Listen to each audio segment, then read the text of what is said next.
Hello learners, welcome to my channel enlighten knowledge. आज हम discuss करने जा रहे हैं फीचर्स ऑफ केन्जियन इकोनॉमिक्स के बारे में।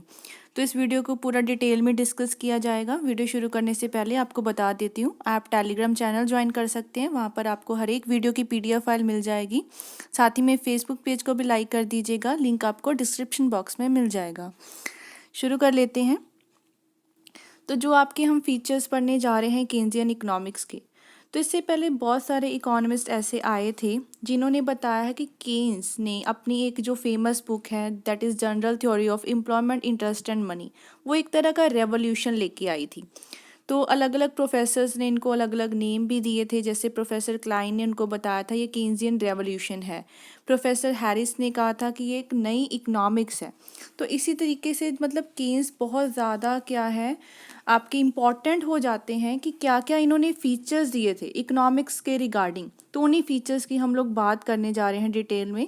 तो पहला सबसे फर्स्ट फीचर उन्होंने दिया था the short run nature of the Keynesian economics, कि जो केन्जियन इकोनॉमिक्स होगी, जो हम केन्स की इकोनॉमिक्स को पढ़ रहे हैं, वो एक शॉर्ट रन इकोनॉमिक्स है। क्योंकि हमेशा ही केन्स ने क्या बात की है कि मेरी जो भी सारी के सारे फीचर्स होंगे, इकोनॉमिक्स होगी, वो शॉर्ट रन टाइम पीरियड में ही पढ़ी जाएगी। तो शॉर्ट रन का मतलब क्या होता है? एक ऐसा टाइम पीरियड जिसमें प्रोडक्शन को हम लोग कोई नई मशीनरी लगा के, कोई नई इन्वेस्टमेंट करके इन्फ्लुएंस नहीं कर सकते। तो यहाँ पे मतलब शॉर्ट टर्म पीरियड में आप कोई नया प्लांट नहीं लगा सकते, कोई मशीन ही नहीं खरीद सकते, या फिर कोई इन्वेंशन नहीं कर सकते, अपनी टेक्निक प्रोडक्शन की चेंज नहीं कर सकते हो। केन्जियन इकोनॉमिक्स लॉन्ग रन को लेके नहीं चलती है। केन्स ने किस पे स्ट्रेस दिया है कि जो भी अभी तक जो प्रॉब्लम्स चल रही हैं वो ज़्यादातर आपके एग्जिस्टिंग सर्कमस्टांसिस में ही होती है। अभी के समय में ही आपको इस चीज़ को पढ़ना ज़रूरी है। ये नहीं कि हम लोग मतलब लॉन्ग रन की बात पहले करें। तो शूम्पीटर ने भी उनको कहा था कि जो केन्स की फ़िलॉसफी है लाइफ की, वो शॉर्ट रन फिलॉसफी है, ना कि लॉन्ग रन। तो ये आपका फीचर हो जाएगा केन्स का। सेकंड है आपका Keynesian economics is macro in nature. क्योंकि हम फादर कहते हैं JM केन्स को मैक्रो इकोनॉमिक्स का, तो इनकी सारी की सारी जो भी इकोनॉमिक्स है वो मैक्रो इकोनॉमिक्स ही मानी जाती है। मैक्रो है, बड़ी है नेचर में। तो हम इकोनॉमिक्स के दो अप्रोचेस पढ़ते हैं। एक होता है आपका माइक्रो एनालिसिस और दूसरा होता है आपका मैक्रो एनालिसिस। तो माइक्रो एनालिसिस में हम लोग क्या पढ़ते थे कि ऐसी सिचुएशन जहाँ पे एक इंडिविजुअल की बात की जाती है, उसकी इनकम की, कमोडिटी का प्राइस क्या है, प्रोडक्शन कैसी है एक फर्म की। तो क्लासिकल इकोनॉमिस्ट ज़्यादातर माइक्रो इकोनॉमिक्स की ही बात करते थे। लेकिन कॉन्ट्रेरी में जो केन्जियन इकोनॉमिक एनालिसिस है वो आपका क्या है, मैक्रो इकोनॉमिक एनालिसिस है। केन्स से पहले भी जो मर्केंटलिस्ट थे उन्होंने भी कहा था कि मैक्रो इकोनॉमिक एनालिसिस ही पढ़ेंगे, मतलब ऐसी इकोनॉमिक पॉलिसी, ऐसा ट्रेड फंक्शन जो कि एक मैक्रो लेवल को स्टडी करता था। तो हाउएवर जब डेवलपमेंट और पॉपुलैरिटी हो गई इतनी ज़्यादा मैक्रो एनालिसिस की, लेकिन ये हुई किसकी वजह से थी? केन्स की एक जनरल थ्योरी की वजह से हुई थी। तो मैक्रो इकोनॉमिक एनालिसिस पढ़ता क्या है? ये स्टडी करता है पूरी इकोनॉमी को, इंटायर इकोनॉमी को। इसमें हम लोग एग्रीगेट इनकम, एग्रीगेट क्या होता है? सम लेना। एग्रीगेट इनकम पढ़ते हैं, एग्रीगेट प्रोडक्ट पढ़ते हैं, aggregate consumption and aggregate investment की बात की जाती है। ये एग्रीगेट पॉइंट लगाना यहाँ पे ज़रूरी है क्योंकि यहाँ पे एक इंडिविजुअल की बात नहीं की जा रही, एक पूरी इकोनॉमी की सिचुएशन की बात की जा रही है। तो केन्स ने प्रूव करके दिखाया है कि जो चीज़ एक इंडिविजुअल पे लाई करती है वो सारी इकोनॉमी पे लाए नहीं करती। ज़रूरी नहीं है कि वो चीज़ सारी इकोनॉमी के लिए भी सही हो। तो जैसे कि हम लोग यहाँ पे मान के क्या चलें, अब सेविंग है, मैं सेविंग कर रही हूँ, मेरे लिए अच्छी बात है, वर्चुअल है दैट इज़। लेकिन सारे ही सेव करने लग जाएं तो वो एक बैड थिंग बन जाएगी। सभी सेव करेंगे तो मनी का फ्लो कैसे होगा मार्केट में, इन्वेस्टमेंट कौन करेगा? तो ये सारी चीज़ें रुक जाएगी। अब देखो जैसे कि मनी वेजेस है, अगर हम किसी की वेजेस को कम कर देते हैं, एक इंडस्ट्री में वेजेस कम कर दी, डिमांड क्या करोगे? लेबर की ज़्यादा करोगे, मतलब रोज़गार मिलेगा लोगों को। इससे क्या होगा? उस स्पेसिफिक इंडस्ट्री में तो एम्प्लॉयमेंट बढ़ जाएगी। लेकिन अगर सभी ने ही अपने मनी वेजेस कम कर दिए फिर क्या हो जाएगा? फिर तो बढ़ने की बजाय एम्प्लॉयमेंट में कमी आना शुरू हो जाएगी, लोगों की वेजेस कम हो जाएगी, उनकी इनकम कम हो जाएगी, वो डिमांड कम कर देंगे। ठीक है ना? तो सारा का यह सिस्टम क्या है, बल्कि एम्प्लॉयमेंट उससे रिड्यूस होना शुरू हो जाएगी अगर सारी इकॉनमी पे ही हम लोग मनी वेजेस को कम कर देते हैं। तो इसी तरीके से केन्स ने आपको बताया है कि मैक्रो इकोनॉमिक एनालिसिस को अकेला स्टडी करना बहुत ज़रूरी है। माइक्रो इकोनॉमिक प्रॉब्लम्स को भी ये स्टडी करता है, अपना सिग्निफिकेंस लाई करता है। ये एनालिसिस आपके बेस है जनरल इक्विलिब्रियम पे, ठीक है। मैक्रो किसको पढ़ती है? जनरल, पूरी होल इकोनॉमी को। लेकिन माइक्रो किसको पढ़ती थी? पार्शियल इक्विलिब्रियम को, क्योंकि ये आधी इकोनॉमी की बात करती है, कुछ इंडिविजुअल, कुछ फर्म्स की बात करती है, ग्रुप ऑफ पर्सन्स की बात करती है, जिसमें हम कभी भी जनरल इक्विलिब्रियम पॉइंट को नहीं ढूंढ सकते। थर्ड है आपका केन्जियन इकोनॉमिक्स एक सिस्टमाइज्ड और कॉम्प्रिहेंसिव बॉडी ऑफ थॉट है, कि ये एक सिस्टमाइज तरीके से चलती है। कॉम्प्रिहेंसिव का मतलब होता है सारी की सारी इकोनॉमी को लेके चलती है, इसमें सब कुछ इंक्लूड किया जाता है। तो केन्जियन इकोनॉमिक्स एक आपकी कॉम्प्रिहेंसिव स्टडी है सारी कंडीशंस की। ये इन्फ्लेशन को भी पढ़ती है, डिफ्लेशन को भी, बूम को, डिप्रेशन को, सारी कंडीशंस को पढ़ती है। It will not be correct to say that Keynesian economics is an economic analysis of depression. तो ये कहना बहुत ही गलत होगा कि केन्जियन इकोनॉमिक्स डिप्रेशन को ही स्टडी करती है, जो कि हिक्स एंड शूमपीटर ने कहा था।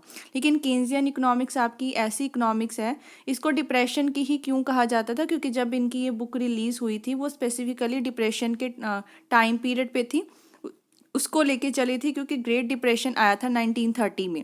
उनके बाद फिर इन्होंने अपनी एक बुक को लिखा था। बट इसका मतलब ये नहीं कि केन्स अकेला क्या है, ऐसी प्रॉब्लम्स को ही स्टडी करता है। केन्स ने सारी की सारी प्रॉब्लम्स को स्टडी किया है, भले वो इन्फ्लेशन है, डिफ्लेशन है, बूम है, डिप्रेशन है, मतलब ये सारी ओवर एम्प्लॉयमेंट हो गया, फुल एम्प्लॉयमेंट का लेवल हो गया, सारी चीज़ों को ही स्टडी किया है केन्स ने। फोर्थ पॉइंट है केन्स की इकोनॉमिक्स रिफॉर्म्ड कैपिटलिज्म और न्यू लिबरलिज्म। अब हम लोग ये मानते हैं ना कि केन्स ने हमेशा क्या कहा है कि गवर्नमेंट की इंटरफेरेंस होना ज़रूरी है, लेकिन इसका मतलब ये नहीं कि केन्स कह रहा है सारे प्राइवेट इंडिविजुअल्स को बाहर निकाल दो, नहीं। केन्स का ये मतलब था कि उसने रिफॉर्म किया है। गवर्नमेंट की इंटरवेंशन इसीलिए भी ज़रूरी है कि प्राइवेट फर्म्स अपना अच्छे से काम कर सके, दोनों मिलजुल के काम कर सके। तो केन्स का ऑब्जेक्टिव क्या था इससे रिलेटेड? उसने ये नहीं कहा था कि मैं कैपिटलिज्म को डिस्ट्रॉय ही कर दूंगा। उसका ओपिनियन ये था कि जब प्री वॉर पीरियड था तब कैपिटलिज्म रहता था इकोनॉमी में।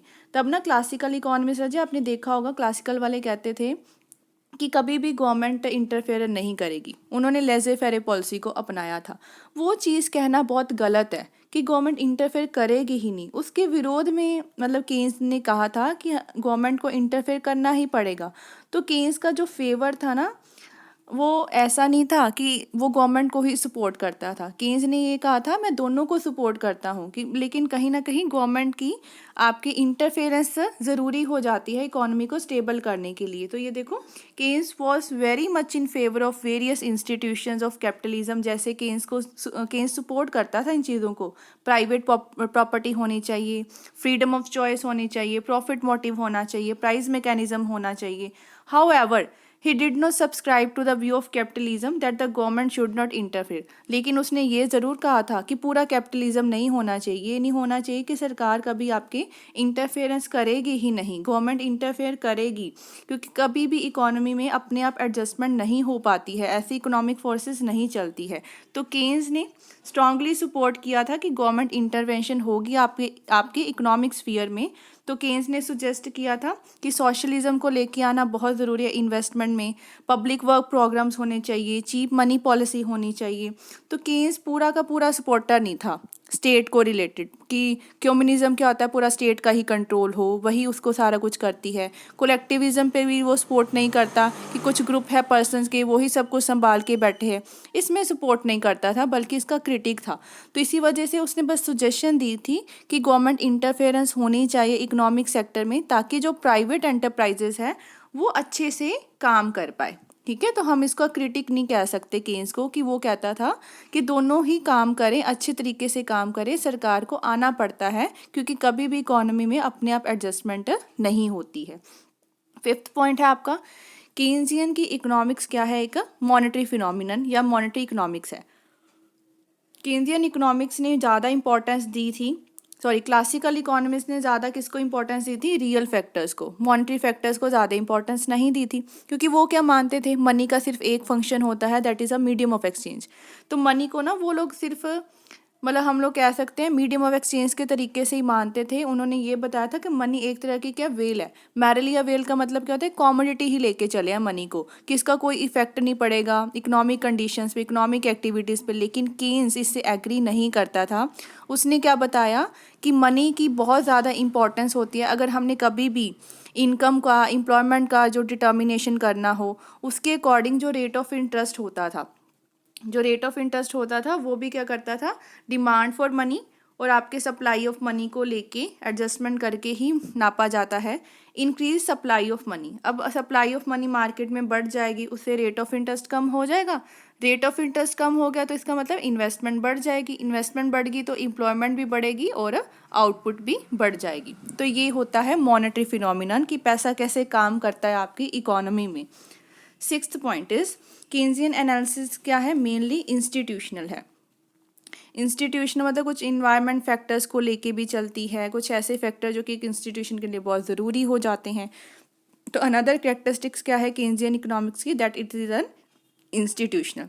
हम इसको क्या है कॉम्प्रीहेंड नहीं कर सकते केन्जियन थ्योरी को रियल सेंस में जब तक हम इसके साइकोलॉजिकल या इंस्टीट्यूशनल फैक्टर पढ़ नहीं लेते, कि अच्छे तरीके से मतलब ऐसे अंडरस्टैंड नहीं कर सकते। पहले हमें केन्स को अच्छे से उसके साइकोलॉजिकल, उसके इंस्टीट्यूशनल फैक्टर्स पढ़ने पड़ेंगे। ये क्या होते थे, जैसे रेट ऑफ इंटरेस्ट हो गया, saving, investment, supply of money, consumption function. इसी तरीके से जो उनकी जो बुक आई थी जनरल थ्योरी जो केन्स की थी, वो ज़्यादा रियल थी, ज़्यादा प्रेगमेटिक थी, मतलब सेंसिबल थी, जिसने गाइडेंस दी थी सारे के सारे इकोनॉमिस्ट को, जो भी हमारे पॉलिटिशियंस है पूरे वर्ल्ड के। तो स्टडी करना इंस्टीट्यूशनल साइकोलॉजिकल फैक्टर्स की केन्स के लिए बहुत एक इम्पॉर्टेंट थ्योरी थी। इन्होंने बहुत सिंपल तरीके से इसकी स्टडी करवाई हमें। तो जो ये सारा का सारा इंटायर स्ट्रक्चर है, उसकी ट्रांसफॉर्मेशन करने के लिए इंस्टीट्यूशनल फैक्टर्स बड़े ज़्यादा चेंज होते रहते हैं। इसी तरीके से केन्जियन इकोनॉमिक्स बहुत हेल्पफुल थी अगर हमने कोई भी प्रॉब्लम को टैकल करना हो, इकोनॉमिक प्रॉब्लम को। ये सिर्फ हमने क्या बात की थी कि केन्जियन इकोनॉमिक्स आपकी हेल्पफुल है कि जो डेवलप कंट्रीज़ में जो भी प्रॉब्लम्स आती है ना, उनको टैकल कर सकती है। लेकिन अंडर डेवलप्ड कंट्रीज़ में जो प्रॉब्लम आती है उनको ये अच्छे तरीके से टैकल नहीं कर पाती है। इसीलिए हम इसको डेवलप्ड इकोनॉमीज़ के लिए बनाई गई थ्योरी का नाम भी देते हैं। Seventh is importance of the state intervention. ये हमने पहले ही पढ़ लिया। केन्जियन इकोनॉमिक्स ने ज़्यादा इंपॉर्टेंस दी थी कि स्टेट को इंटरफेयर करना ही पड़ेगा। उन्होंने ये बताया था कि स्टेट इंटरवेंशन को आना ही पड़ता है ताकि प्राइवेट इन्वेस्टमेंट में डेफिशिएंसी ना आ पाए, वो भी अच्छे तरीके से काम करे। मतलब केन्स ने यहाँ पे दोबारा से वो चीज़ को बताया है। ठीक है, state is a kind of balancing factor, मतलब स्टेट बैलेंस करता है इकोनॉमी को। ये ख़त्म नहीं कर देता प्राइवेट एंटरप्राइजेस को, बल्कि उसके साथ में लग के हेल्प करता है, उसको सप्लीमेंट करता है। केन्स के अकॉर्डिंग क्या है कि while increase in government activities will appear to be dangerous interference with the individualism of the 19th century economist. मतलब उनका ये मानना था कि केन्स ये कहता था कि गवर्नमेंट एक्टिविटीज़ डेंजरस हो सकती हैं कहीं ना कहीं। मतलब 19th सेंचुरी में जो उन्होंने बताया था कि जस्ट प्राइवेट इंडिविजुअल्स काम करेंगे तो वहाँ पे इकॉनमी डेंजरस में आ सकती है। तो ये रेकमेंडेड किया गया था कि प्राइवेट सेक्टर को अच्छे तरीके से सक्सेसफुल करने के लिए स्टेट को इम्पॉर्टेंट रोल प्ले करना पड़ेगा, क्योंकि स्टेट क्या करती है, भले के लिए काम करती है, उससे कंजप्शन बढ़ेगी इकोनॉमी में तो इक्वालिटी आ जाएगी कहीं ना कहीं। रेट ऑफ इंटरेस्ट कम होगा तो स्टेट इनकरेज करेगी कि एंटरप्रेन्योर ज़्यादा से ज़्यादा इन्वेस्टमेंट करें। उसको देखते हुए रजे प्राइमरी जो आपके पंप प्राइमिंग जिसे कहते हैं ना, प्राइवेट इन्वेस्टर्स भी आ जाते हैं इन्वेस्ट करने के लिए। तो केन्स ने मतलब सपोर्ट किया था पब्लिक वर्क की पॉलिसी को, डेफिसिट फाइनेंसिंग को, ठीक है ना, अनएम्प्लॉयमेंट को रिमूव करने के लिए स्टेट इंटरवेंशन की तो है, पर ये नहीं कि प्राइवेट सेक्टर को ख़त्म ही कर दिया जाए। नेक्स्ट है आपका the crucial role of investment. Keynes ने बहुत ज़्यादा इंपॉर्टेंस दी है इन्वेस्टमेंट को अपनी एम्प्लॉयमेंट की थ्योरी में।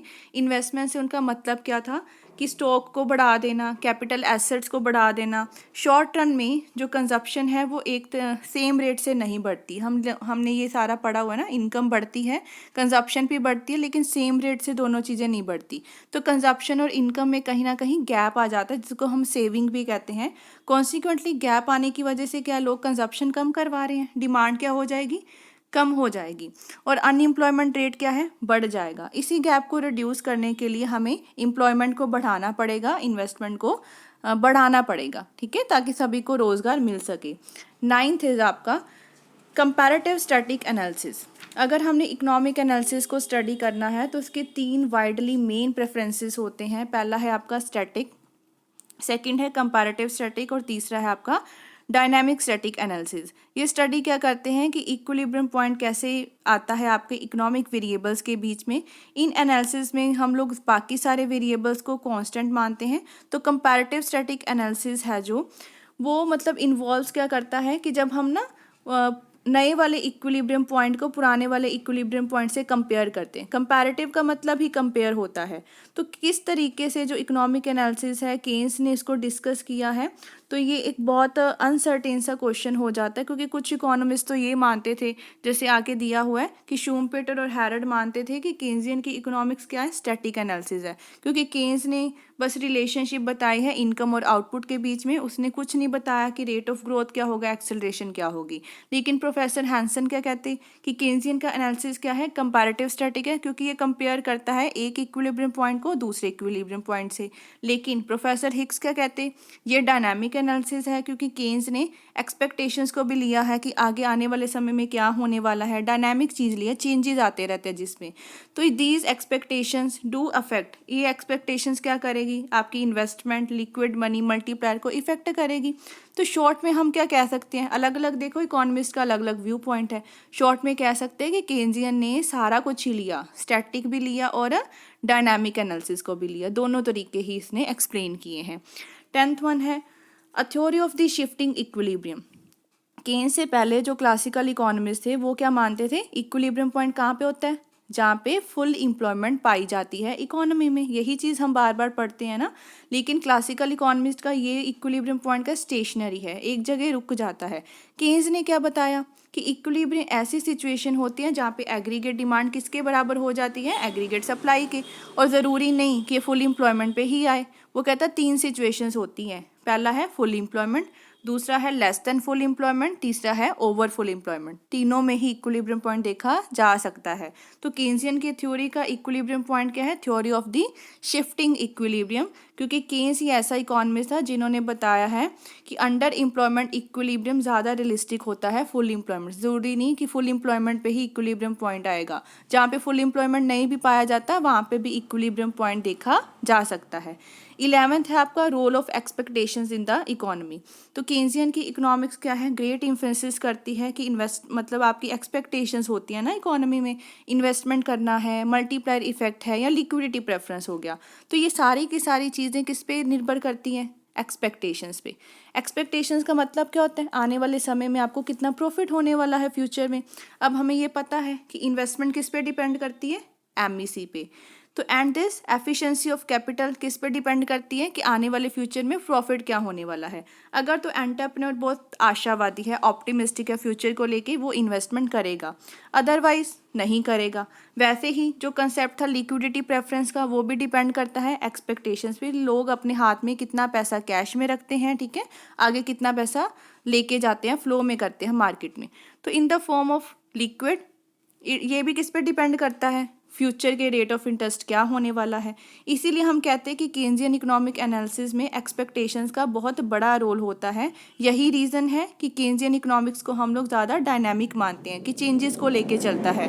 इस कंटेक्स्ट में जो हिक्स ने भी आपको बताया है कि यूज़ जो है टेक्निक का एक्सपेक्टेशंस का, वो बहुत ज़्यादा एक रेवोल्यूशनरी कॉन्ट्रीब्यूशन है आपकी जनरल थ्योरी का। 12th इज केन्जियन इकोनॉमिक्स इस पे बेस है ऑन फर्म एम्पिरिकल फाउंडेशन। तो केन्जियन की इकोनॉमिस्ट बेस है फर्म एम्पिरिकल फाउंडेशन पे। ये पूरा ही रियलिटी में आपको देखा जा सकता है। बहुत सारे इकोनॉमिस्ट ने क्या बताया था कि उन्होंने एविडेंस भी दिया है, ये सच्चाई है कि केन्जियन की थ्योरी ऐसे ही नहीं आगे कोई एकेडमिक इम्पोर्ट नहीं है, बल्कि मॉडर्न इकोनॉमिस्ट या मॉडर्न पॉलिटिशियंस को भी ये चीज़ गाइडेंस करती है। इसका का सारा डाटा रिलेटेड है, इसने सारा मतलब स्टैट्स का डाटा लेके ही एम्पिरिकल स्टडी किया है। अमेरिका ऐसी लेबोरेटरी बनाई है उन्होंने केन्जियन की थॉट्स को लेके लेबोरेटरी बनाई है। पॉलिसीज जो आई थी न्यू डील की अमेरिका में, वो सारी के सारी केन्जियन के थॉट्स को लेके ही चली थी। तो क्लाइन ने भी कहा है कि केन्जियन सिस्टम आपका फैक्ट्स पे ही रिलेटेड है, ऐसे ही नहीं बन के आ गया, ठीक है, फैक्ट उन्होंने लिए हैं, एम्पिरिकल डाटा लिया है। 13 पॉइंट है आपका, केन्जियन इकोनॉमिक्स एक जनरल थ्योरी है। बहुत बिगनिंग में ही हमने इनकी बुक का नाम पढ़ा, general theory of employment, interest and money. तो जनरल का मतलब क्या होता है, सारी इकोनॉमी को लेके चलना। तो ऑब्जेक्टिव क्या है इस टाइटल का, that it render it separate from the economic principle of classical economist, कि इसने अपनी थ्योरी को क्लासिकल वालों से बिल्कुल ही अलग किया है। According to Keynes, classical theory एक स्पेशल थ्योरी है जिसमें इन्होंने एम्प्लॉयमेंट की सारी कंडीशंस के बारे में नहीं पढ़ा है, ठीक है। उन्होंने फुल एम्प्लॉयमेंट को ही अपना फीचर लिया है। लेकिन केन्जियन की थ्योरी क्या है, जनरल थ्योरी है। तीन, इसके पीछे कारण क्या है, इसने 3 लेवल स्टडी किए हैं, full employment, under employment, over full employment. Where as classical theory ने जस्ट एक ही लेवल को स्टडी किया, फुल एम्प्लॉयमेंट को। सेकंड पॉइंट क्या है, ये जनरल थ्योरी इसी वजह से भी है क्योंकि इन्फ्लेशन भी डिस्कस करती है, डिफ्लेशन भी करती है। थर्ड पॉइंट है, ये टोटल एम्प्लॉयमेंट को लेती है, एग्रीगेट वाले पॉइंट्स को लेती है, मतलब aggregate consumption, aggregate investment, total output क्या होने वाली इकोनॉमी में, जिस वजह से भी हम इसको क्या कहते हैं, एक जनरल थ्योरी कहते हैं। 14th is role of the consumption. Consumption की तो हमने पूरी थ्योरी ही पढ़ रखी है केन्स की। तो कंजप्शन एक्सपेंडिचर या साइकोलॉजिकल जो लॉ था कंजप्शन का, उसको बहुत इंपॉर्टेंस दी गई है केन्स की जनरल थ्योरी में। केन्स कहता क्या था कि जो कंजप्शन का कोई मतलब कम इंपॉर्टेंस नहीं है। अगर मैंने प्रोडक्शन को बहुत इंपॉर्टेंस दी है तो कंजप्शन की भी बहुत ज़्यादा इंपॉर्टेंस है, क्योंकि कंजप्शन जितनी कराओगे डिमांड बढ़ेगी, डिमांड बढ़ेगी प्रोडक्शन बढ़ेगी, प्रोडक्शन बढ़ेगी तो एम्प्लॉयमेंट पे भी चेंजेस आएंगी। लेकिन क्लासिकल थ्योरी क्या थी, उन्होंने इस तरीके की कंजप्शन को नहीं पढ़ा है, उन्होंने कोई इंपॉर्टेंस नहीं दी है, उन्होंने सिर्फ प्रोडक्शन को इंपॉर्टेंस दी थी। वैसे ही जो आपका सेज लॉ भी आया था, तो सेज लॉ में भी क्या था, मार्केट में वो अजप्शन लेके चला था कि supply creates it's on demand वाली, ठीक है, वो हमने पढ़ रखी है। वैसे ही केन्स का साइकोलॉजिकल जो लॉ है कंजप्शन का, वो क्या कहता था कि कंजप्शन बढ़ती तो है लेकिन उतनी नहीं बढ़ती जितनी प्रोडक्शन बढ़े, इनकम बढ़ रही है। जिस तरीके से कहीं ना कहीं डिमांड क्या हो जाती, कम आ जाती है, फिर इकोनॉमी में अनएम्प्लॉयमेंट प्रिवेल करती है। इसीलिए हमें सारी प्रॉब्लम्स को डिस्कस करना यहाँ पे बहुत ज़रूरी हो जाता है कि एग्रीगेट डिमांड कम हो सकती है, अनएम्प्लॉयमेंट आ सकती है इकोनॉमी में। तो हेल्पफुल है कि अगर हमें ऐसी प्रॉब्लम्स आ सकती हैं तो उसको सोल्यूशन भी ढूंढने चाहिए, कि ओवर प्रोडक्शन हो जाना, एमईसी का कम होना शुरू हो जाना, इकोनॉमी का स्टेगनेशन पे पहुंच जाना या सेकुलर स्टेगनेशन हो जाना, ट्रेड साइकिल, ये सारी की सारी थ्योरीज केन्स ने डिस्कस की हुई है। फिफ्थ है role of the national income.